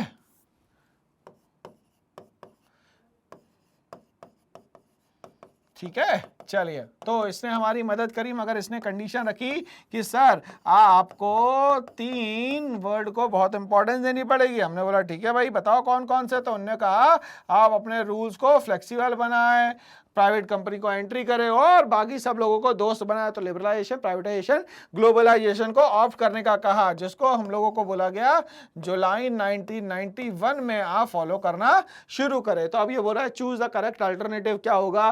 तो इसमें से क्या होगा भैया, स्ट्रिक्ट, रेस्ट्रिक्टिव, नॉर्मल तो हो ही नहीं सकता। क्या बोला भैया, लिबरल होने को बोला। क्या बोला हम लोगों को यहाँ पे, लिबरल होने को बोला। तो ऐसे ही हम लोग क्या करते हैं कि अलग अलग क्वेश्चन इस पे बनाते हुए चलेंगे। चलिए तो liberal is the correct answer. आगे बढ़ते हैं हम लोग। Uncertainty of income for farmers in India is majority cause by, क्यों होता है ये सब कुछ। तो हमें ये पता है कि हमारी जो खेती होती है, हमारी जो खेती होती है वो कैसी होती है भैया, मानसून बेस्ड होती है। तो यहाँ पे मान लेते हैं केरला है या मान लेते हैं महाराष्ट्र है, ठीक है। तो केरला में इधर से मानसून आएगा भाई, है ना, इधर से मानसून आ रहा है भाई, ठीक है। चलिए ये ऐसे करके जाएगा, ठीक है। चलिए तो यहां पे आएगा भैया कब, 4 जून को। यहां कब पहुंचेगा सर जी, 10 जून को। यहां से ये जाएगा नॉर्थ ईस्ट तक के। यहां पे क्या है भैया, यहां पे एक जगह है जिसका नाम है मेघालय। मेघालय में 3 बड़ी बड़ी पहाड़ियां जिसका नाम है खासी, जयंतिया और गारो, ठीक है। ये यहां तक के टकराएगा और फिर लौटता हुआ मानसून हमारे यहाँ वापस जाएगा। मतलब पूरा इंडिया जो है देखा जाए तो मेनली मानसून पे क्या होता है, डिपेंड होता है। किसके लिए भैया, एग्रीकल्चर के लिए। तो अब यहाँ पे एग्रीकल्चर में हम लोग बात करें तो हमारे यहाँ मेनली 2 टाइप की खेती होती है, ठीक है। एक तो खरीफ और दूसरा होती है सर जी राबी। अब सर ये याद तो होती नहीं है खरीफ कब होती है, राबी कब होती है, ठीक है। तो गाड़ी है एक जिसका नाम है भैया करिश्मा, तो इसको हम लोग याद करते हैं KRZ से, ठीक है। अब करिश्मा चलाओगे तो मजा आएगा आपको, तो आप बोलोगे सर हम लोग झूमेंगे। क्या करेंगे, झूमेंगे। तो ये इसके मंथ याद करवा रहा हूं मैं आपको। जून में JO का मतलब होता है जून से लेके अक्टूबर, और राबी जो रहती है OM में चालू होती है, मतलब अक्टूबर से लेके मार्च तक का इसका पूरा सीजन चलता है। ओके, तो हमारी जो खेती है वो किस पे डिपेंडेंट है भैया, टोटल मिला के किस पे, मानसून पे डिपेंडेंट है। तो अगर इसके पास, फार्मर के पास पैसा नहीं आ रहा तो उसका मेन कारण क्या होगा, unavailability of the loan, small holdings, high rate of interest on loan, ये सब तो कारण है ही। मगर खेती तो तब होगी जब सॉइल को पानी मिलेगा। पानी मिलने के लिए हमें क्या चाहिए, सबसे इंपॉर्टेंट रेनफॉल चाहिए। बिना रेनफॉल के कुछ भी काम नहीं हो सकता। तो इसको बोलते हैं irregular rainfall is the main reason of irregularity of the farmers income. तो ये समझ में आ गया होगा मेरे ख्याल से। चलिए हम लोग आगे बढ़ते हैं यहाँ पे, नेक्स्ट क्वेश्चन पे आते हैं। Question number 19, the reason for implementing the economic reform in India in 1991। तो 1991 में जो इकोनॉमिक रिफॉर्म हुआ उसका मेजर रीजन क्या था? Direction from the world bank ने डायरेक्शन दिए थे। Failure of the economic policies of the existing government, ये तो बिल्कुल सही बात बोल सकते हैं। डिक्लाइनिंग फॉरेन एक्सचेंज रिजर्व या नन ऑफ दीज। ठीक है, तो इसमें बोल रहा है कि मेनली क्या कहानी थी? तो भैया बाहर से पैसा आना बंद हो जाएगा। क्यों? क्योंकि आपने ऑलरेडी इतना पैसा ले लिया, उधार ले लिया कि अब आपके पास कुछ भी नहीं आएगा। तो इसका मेन जो रीजन है वो है डिक्लाइनिंग फॉरेन एक्सचेंज रिजर्व। ठीक है, तो डिक्लाइनिंग फॉरेन एक्सचेंज रिजर्व के कारण क्या हो गया? आपको अब पैसा चुकाने के लिए चाहिए और आईएमएफ और वर्ल्ड बैंक ने आपकी क्या करी? इसके लिए मदद करी। ठीक है, चलिए हम लोग आगे बढ़ते हैं। In the curve committee, curve committee किसके लिए भैया रिलेटेड है? तो स्मॉल स्केल इंडस्ट्री से रिलेटेड है। Noted the possibility of the using small scale industry for promoting rural development. ठीक है भैया, तो ये प्रमोट तो कर रही है रूरल डेवलपमेंट को, मगर ये कब एस्टेब्लिश हुई? तो सर जी ये हुई 1955 में। कब एस्टेब्लिश हुई है सर जी? 1955 में। चलिए हम लोग आगे बढ़ते हैं इसी के साथ। क्वेश्चन नंबर नेक्स्ट 20 पे आते हैं। 20 क्या बोलता है भैया? तो आपको ये बताया गया है कि कुछ एजर्शन है और कुछ रीजंस है। क्या बोलता है? In India the service sector has shown significant growth in the partition of the workforce from 1972-73 to 2011-12। ठीक है, हमें पता है 3 सेक्टर होते हैं भैया, प्राइमरी, सेकेंडरी और टर्शरी। बिफोर इंडिपेंडेंस अगर प्राइमरी की बात करें बहुत अच्छी ग्रोथ, सेकेंडरी की उससे कम, टर्शरी की बिल्कुल नहीं। बट आफ्टर इंडिपेंडेंस की बात करें, आज की बात करें, तो प्राइमरी सबसे कम, सेकेंडरी उससे थोड़ा सा कम और टर्शरी जो है सबसे ज्यादा ग्रोथ कर रहा है। मतलब प्राइमरी तो खत्म की कगार पे है और 70 to 75% लोग जो है इस पे डिपेंडेंट है। मगर जीडीपी में कंट्रीब्यूशन की बात करें तो बहुत कम है। सेकेंडरी सेक्टर का भी बहुत ज्यादा कंट्रीब्यूशन नहीं है, बट धीरे धीरे करके अपग्रेड हो रहा है। और यहाँ पे बोल रहा है टर्शरी सेक्टर 60 to 65% जीडीपी में आज क्या कर रहा है? कॉन्ट्रीब्यूशन कर रहा है। चलिए, तो ये तो बात कही इन लोगों ने कि यहाँ पे सर्विस सेक्टर में जो है वो एक ग्रोथ दिख रही है 70 to 73 में जो थी उससे ज्यादा 2011-12 में।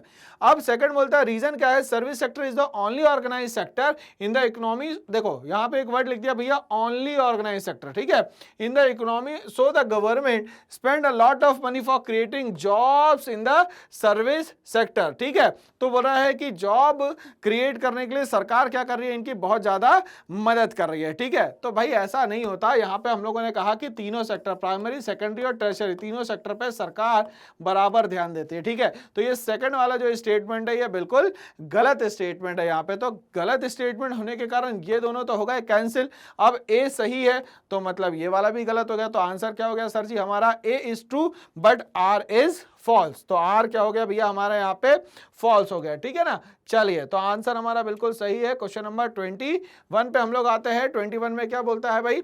वर्ल्ड ट्रेड ऑर्गेनाइजेशन WTO कब फाउंड हुआ भाई? 1995 में। लगभग कितनी कंट्रीज थी? 164 कंट्रीज थी। ठीक है, as the successor organisation to the GATT, general agreement on tariffs and trade, कब बना भैया? 1948 में। कितनी कंट्रीज थी member?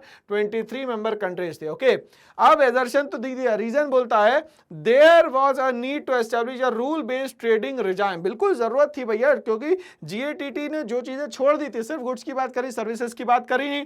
Regime in which nation can not place arbitrary restriction on the trade. तो ये एजर्शन और रीजन जो है बिल्कुल सही है, बिल्कुल जरूरी थी ये दोनों ही बातें हमारे लिए। तो इसके हिसाब से आंसर क्या होना चाहिए सर जी? आंसर होना चाहिए both A and R are true and R is the correct explanation of A. तो आर जो है करेक्ट एक्सप्लेनेशन है भैया किसका?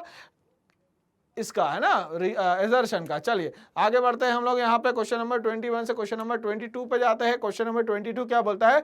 Arrange the following events in chronological order and choose the correct alternative. ठीक है ना भैया, चलिए यहाँ तक के तो ये ठीक है, बट हम लोग समझ तो लिए होता क्या है। तो यहाँ पे ग्रेट प्रोलेटेरियन कल्चर रेवोल्यूशन का मतलब होता था लोगों को बाहर भेजा जाता था पढ़ने के लिए और पढ़ाई लिखाई करने के बाद वापस अपने कंट्री में इसको बुला लिया जाता था। वन चाइल्ड पॉलिसी स्टार्ट करी कहाँ पे? चाइना में। चाइना रैपिड इंडस्ट्रियल ग्रोथ, उन लोगों ने कहा कि भैया इंडस्ट्रियल ग्रोथ करना जरूरी है क्योंकि हमारे पास खेती के लिए वैसी जमीन नहीं है जो हमें जरूरी है। तो आज भी वहां पे सेकेंडरी सेक्टर ज्यादा अच्छे से काम करता है, फिर टर्शरी सेक्टर काम करता है, फिर प्राइमरी सेक्टर काम करता है। ग्रेट लीप फॉरवर्ड की हम लोग बात करें तो उन लोगों ने कहा कि हर घर में अपने घर के पीछे क्या कर सकते हो आप? इंडस्ट्रीज को एस्टैब्लिश कर सकते हो। मगर इसमें आपसे पूछता है कि इसका सीक्वेंस क्या रहेगा? तो इसका सीक्वेंस कुछ इस तरीके से रहेगा कि सबसे सबसे पहले बार सरकार लाती है ग्रेट लीप फॉरवर्ड। क्या लाती है सर जी? यहाँ पे ग्रेट लीप फॉरवर्ड लाती है। उसके बाद क्या लाती है भैया? तो ग्रेट प्रोलेटेरियन कल्चर रेवोल्यूशन लाती है। उसके बाद क्या लाती है यहाँ पे कि इंडस्ट्रियल ग्रोथ हमें तेज करनी है। और आखिरी में क्या बोलती है? One child norms. उसके बाद क्या बोलती है? One child norm. तो इसके हिसाब से आंसर कौन सा होना चाहिए भैया? फोर्थ ये है, ये तो नहीं होगा, ये भी नहीं होगा, तो बचा फोर्थ ये दोनों। फोर्थ के बाद क्या आना चाहिए भैया? फोर्थ क्या? ग्रेट प्रोलेटेरियन कल्चर, मतलब answer will be C. Answer क्या होना चाहिए यहाँ पे?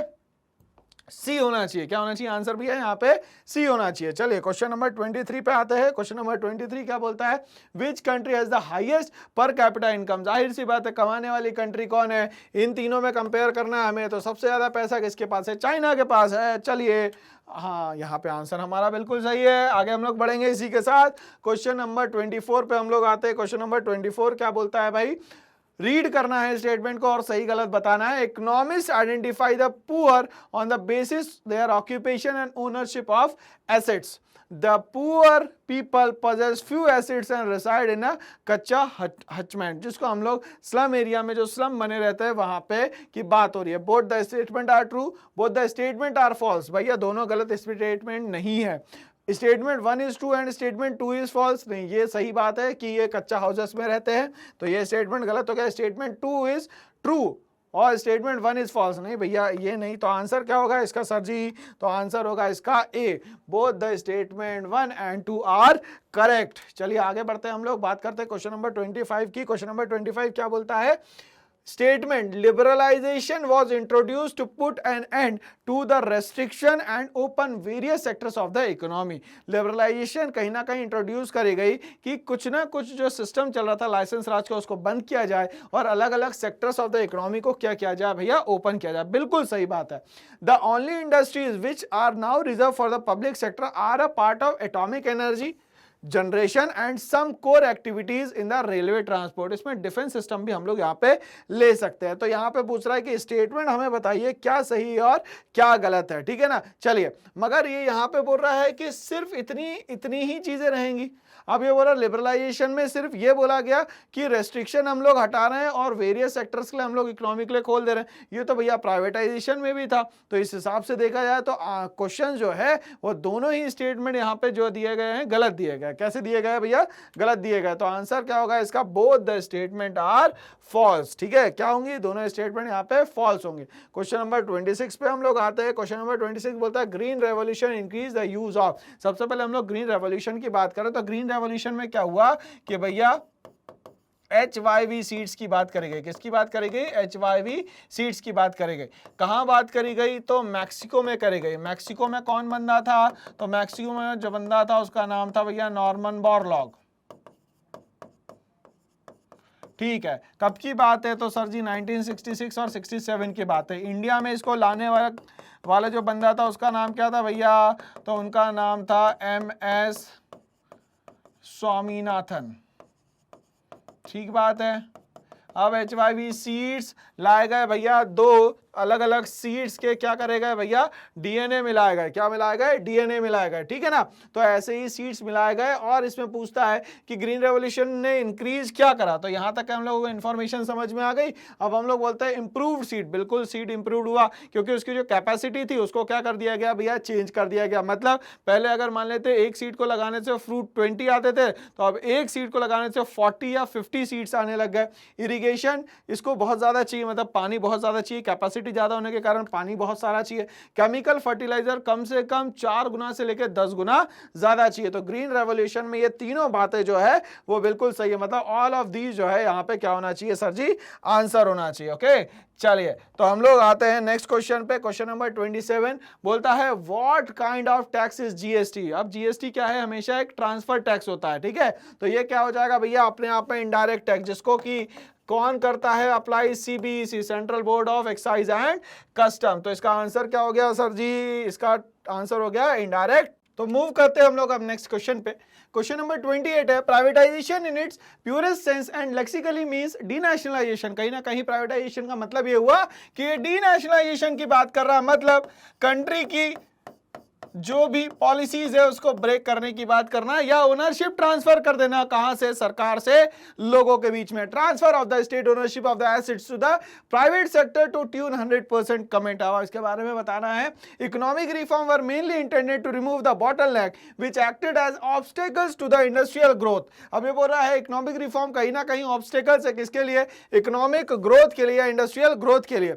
In the light of above statement discuss the impact of economic reform introduced in 1991। तो इकोनॉमिक रिफॉर्म जो 1991 में हुए थे उसके बारे में हम लोग को यहाँ पे बताना है। चलिए हम लोग स्टार्ट करते हैं। Privatisation implies shedding of the management or ownership of the government owned enterprises। ठीक है, कहीं ना कहीं प्राइवेटाइजेशन का मतलब ये हुआ कि सरकार की सारी चीजें किसके हाथ में मैनेज होने के लिए जा रही है, किसी पर्टिकुलर कंपनी के हाथ में या तो किसी पर्सन के हाथ में। Okay, privatisation of the public sector enterprises by selling of the equity is known as disinvestment. Public sector का पार्ट निकाल के किसी और को बेच देना कहलाता है ये डिसइन्वेस्टमेंट। क्या कहलाता है, disinvestment. Privatisation means denationalisation as the transfer of ownership of assets, reduces the control of government over these assets and the same are transferred from public sector to the private sector। तो यहाँ ownership किसके हाथ में चले जा रही है, public sector से प्राइवेट सेक्टर के हाथ में।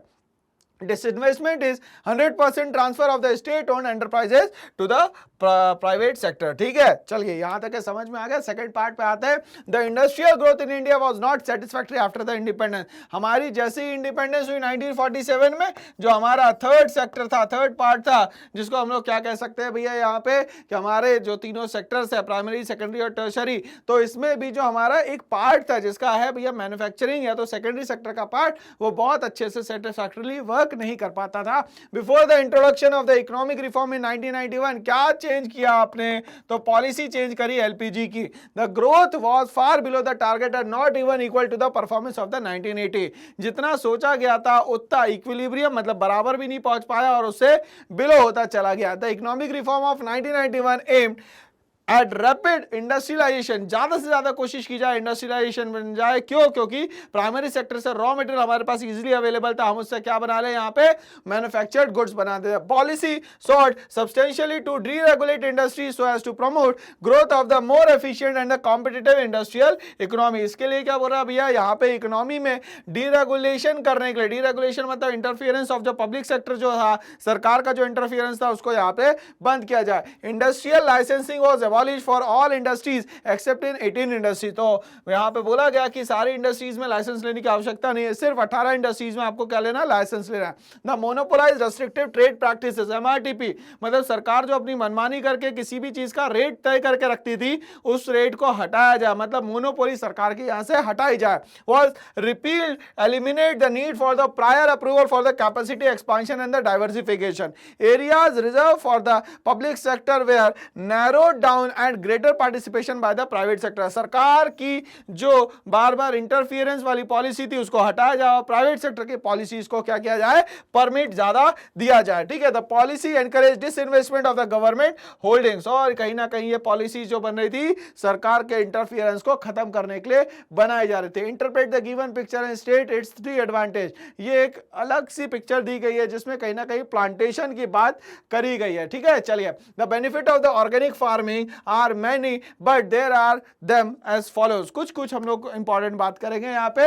एनवायरमेंटल फ्रेंडली होती है सबसे अच्छी बात। The farming of the organic product is free of chemicals and fertiliser so it does not harm the environment, ना तो ह्यूमन बीइंग को हार्म करती है ना तो एनवायरमेंट को ये हार्म करती है। इकोनॉमिकल सस्ती पड़ती है in organic farming, no expensive fertiliser pesticides और HYV seeds are required for the plantation of the crop, therefore they are no extra expenses, मतलब बहुत ही ज्यादा सस्ती ये खेती पड़ती है और नुकसान भी नहीं होता ऐसा किसी का।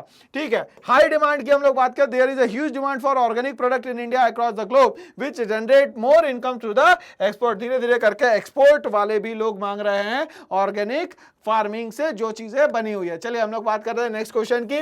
Self help group have emerged to fill the gap in the formal credit system. Self help group जो क्रेडिट सिस्टम में गैप आ रहा था उसको कवर करने के लिए बनाए गए थे। In the light of the above statement discuss the importance of the self help group in the rural areas. ठीक है, तो रूरल एरियाज में हम लोगों ने अच्छे बैंक भी खोल दिए जिसका नाम था भैया आरआरबी, और इनको होल्ड करने का काम कौन करता था, यहाँ पे नाबार्ड। कौन करता था, नाबार्ड। चलिए सेल्फ हेल्प ग्रुप को समझते हैं। We must to fill the gap in the formal credit system because the formal credit delivery system has not only prove inadequate but also been fully integrated into the rural and the community development. तो rural area में और community development के सबसे ज्यादा जरूरी थे SAG, self help groups, ठीक है। Due to the demand of the some kind of collateral, vast proportion of the poor rural household were automatically out of the credit system या क्रेडिट रिजाइम। अब collateral security मतलब गिरवी रखना पड़ेगा तभी जाके आपको कुछ ना कुछ लोन मिलेगा, तो ये सबसे ज्यादा रिस्की हो गया था। Okay, SHG promote thrift in small proportion by a minimum contribution from each member. Out of this pooled money, credit is given to the deprived member. अब क्या दिया जाए भैया, उसी को पैसा दिया जाए जिसको जरूरत है। Okay, deprived member repayable in a small installment at reasonable interest rate. Such credit provision are referred to as micro credit program. देखिए एक छोटा सा एक एग्जांपल देते हैं, लिज्जत पापड़ छोटे से सिस्टम से चालू करा, आज 60 से 80 करोड़ रुपए का टर्नओवर है इन लोगों का। SHG have also help in the empowerment of the women. कहीं ना कहीं वुमेन एम्पावरमेंट का भी बहुत बड़ा काम आसान कर दे रहा है। कौन भैया, तो काम कर दे रहा है आसान सेल्फ हेल्प ग्रुप। चलिए हम लोग बात करते हैं compare and contrast India and China sectoral contribution towards the GDP in 2003। What does it indicates. तो हमारे पास 3 सेक्टर दिए गए हैं, इसमें कंट्रीब्यूशन देखा गया है यहाँ पे। तो इंडिया का 23% प्राइमरी में, 26% सेकेंडरी में और टर्शरी में 51%, ठीक है। चाइना का देखा गया 15%, 53% और 32%। ऐसा क्यों हो रहा है भाई, इसमें जो चेंज हो रहा है वो ऐसा क्यों हो रहा है, चलिए देखते हैं हम लोग। The comparison of the India and the China sectoral contribution toward their respective GDP can be done with the help of the given data. इस डेटा के हेल्प से हम लोग बताएंगे दोनों कंट्री में क्या अंतर आ रहा है। Contribution of the primary sector to the GDP, the data above reveals that the contribution of the primary sector to the India GDP is 23% compared to the 15% China GDP. This confirm the India has a agrarian economy. India की economy कैसी है, agrarian economy, but China की economy जो है वो क्या है, manufacturing sector पे ज्यादा ध्यान देती है। Contribution of the secondary sector to the GDP, the data also revealed that China has comparatively a strong industrial base as compare to the India. वहां पे देखा जाएगा तो हम लोगों ने बोला था ग्रेट लीप फॉरवर्ड, घर के पीछे ही आप क्या कर सकते हो भैया, इंडस्ट्री डाल सकते हो। इंडिया में ऐसा कुछ नहीं है।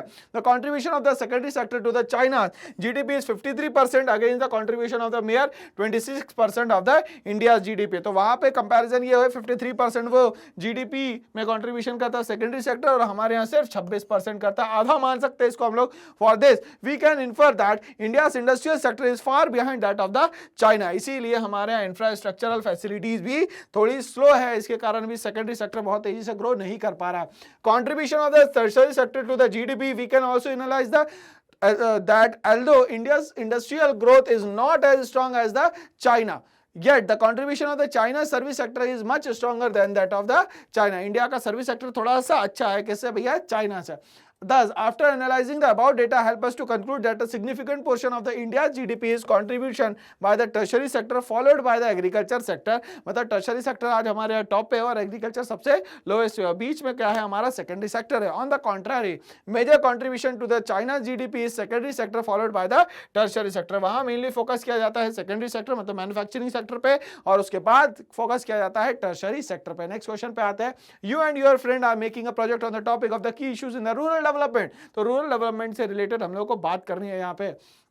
Your findings indicate that rural development is necessary not only for the development of the nation but also for livelihood of rural people. Discuss the objective and key issues in the rural development. Bring out the differences between the human capital and the human development। तो ये दो question हमारे सामने आ रहे हैं भैया, इसको हम लोगों को जल्दी से जल्दी निपटाना है। The objective of the rural development are, क्या क्या ऑब्जेक्टिव हो सकते हैं रूरल डेवलपमेंट के। Increasing productivity of the agriculture sector, मतलब मैन्युफैक्चरिंग सेक्टर पर हम लोगों को बहुत ज्यादा फोकस करना पड़ेगा।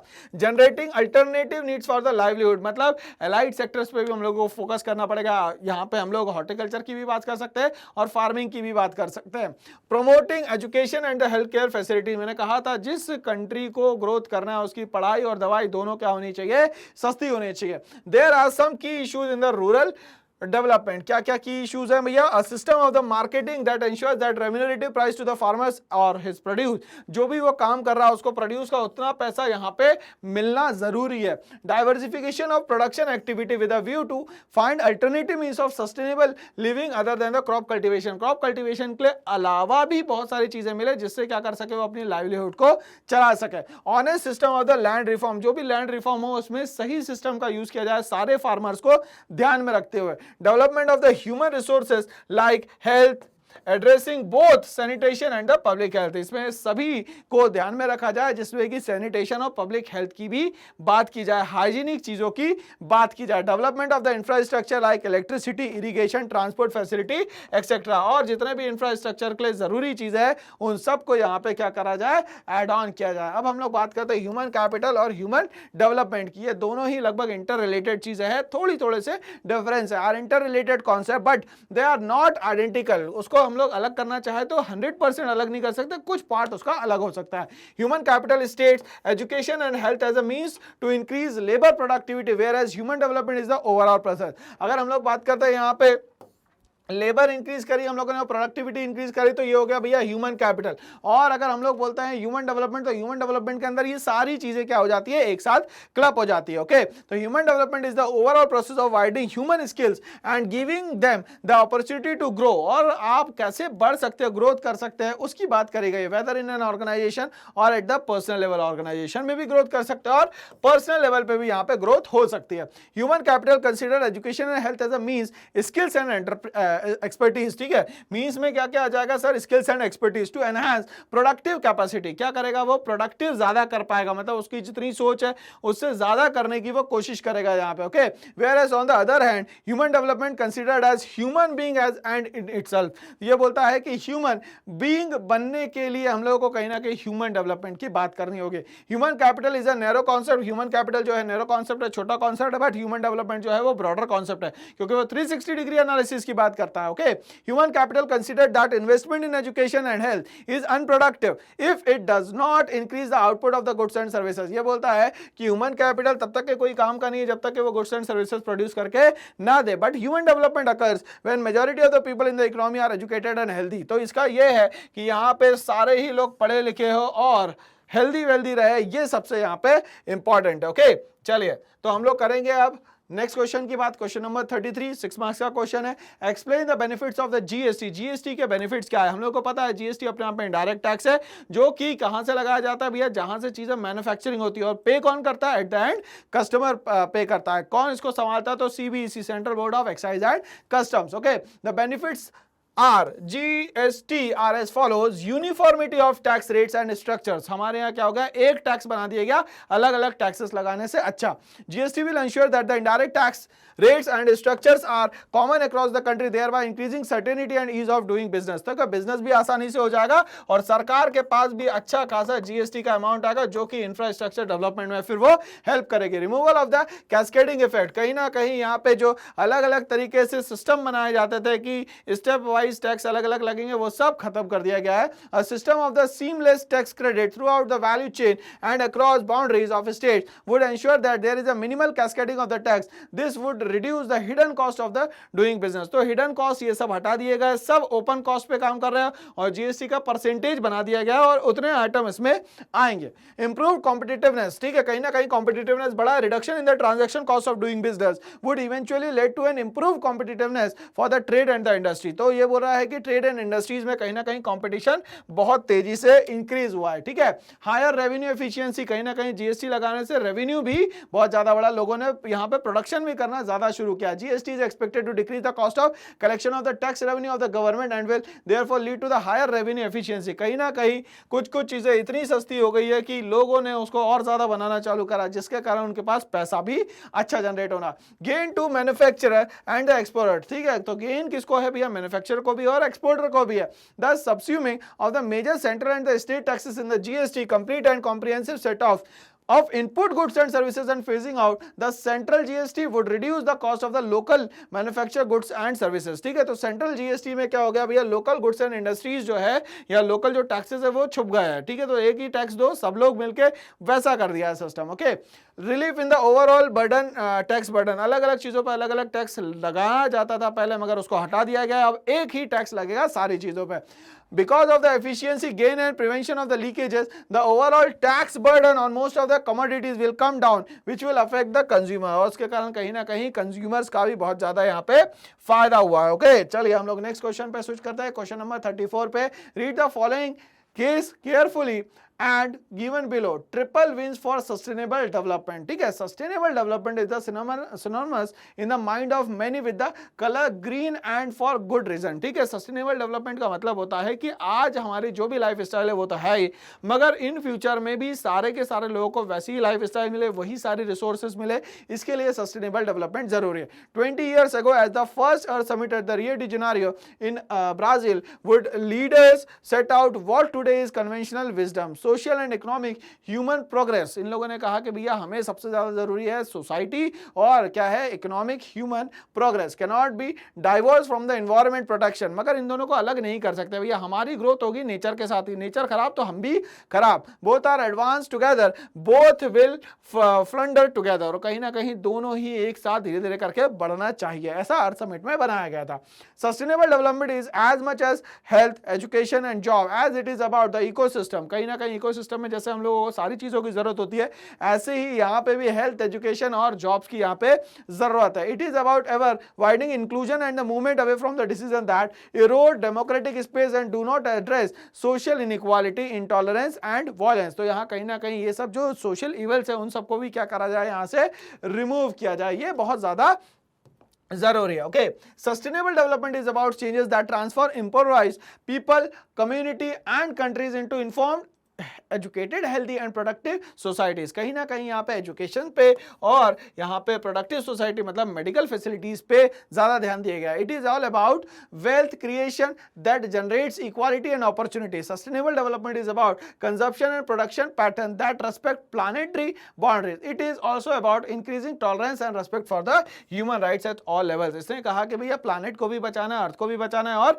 सारे ह्यूमंस की क्या करना है, हमें यहाँ पे रेस्पेक्ट करना है. Building on human development legacy that oriented with economies like Amar Sen and the Musbah-ul-Haq and was captured by the first human development report इन 1990. हमारे यहाँ के अमर सेन और मुस्बाहुल हक ने भी बोला कि ह्यूमन डेवलपमेंट रिपोर्ट 1990 में कि ये सब चीज़ें ज़रूरी है, अगर सब चीज़ें नहीं करोगे तो अर्थ की जो डेवलपमेंट है वो नहीं हो पाएगी.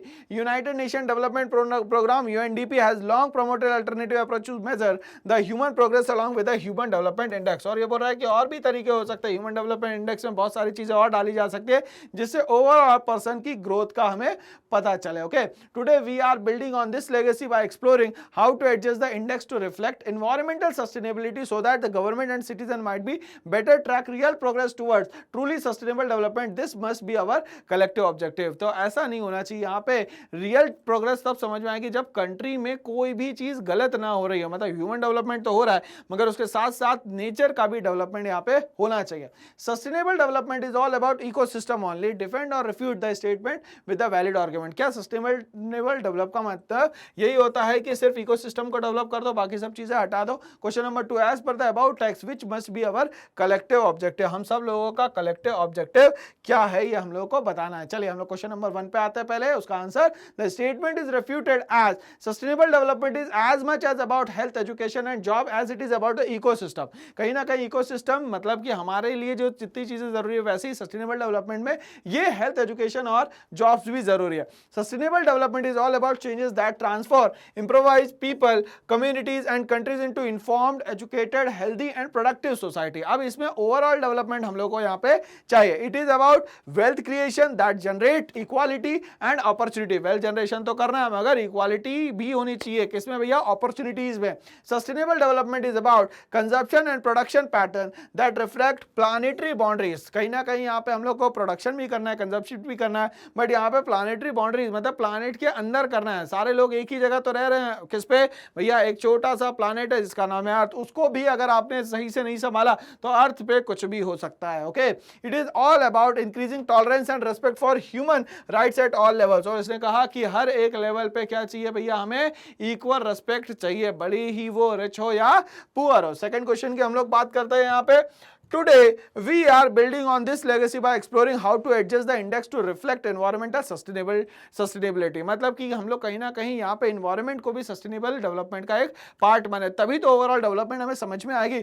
So that government and citizens might better track real progress toward truly sustainable development. This must be our collective objective. और ये हमारा collective objective होना चाहिए कि नेचर को भी हम बचाएं और ह्यूमन बींग्स को भी क्या करें हम लोग एक अच्छे लेवल पे लेके चले जाए. तो इसी के साथ हमारा ये सैंपल पेपर जो है खत्म खत्म होता है, ये सफरनामा भी हमारा खत्म होता है। ऐसे ही और सैंपल पेपर्स के लिए बने रहिए मेरे साथ।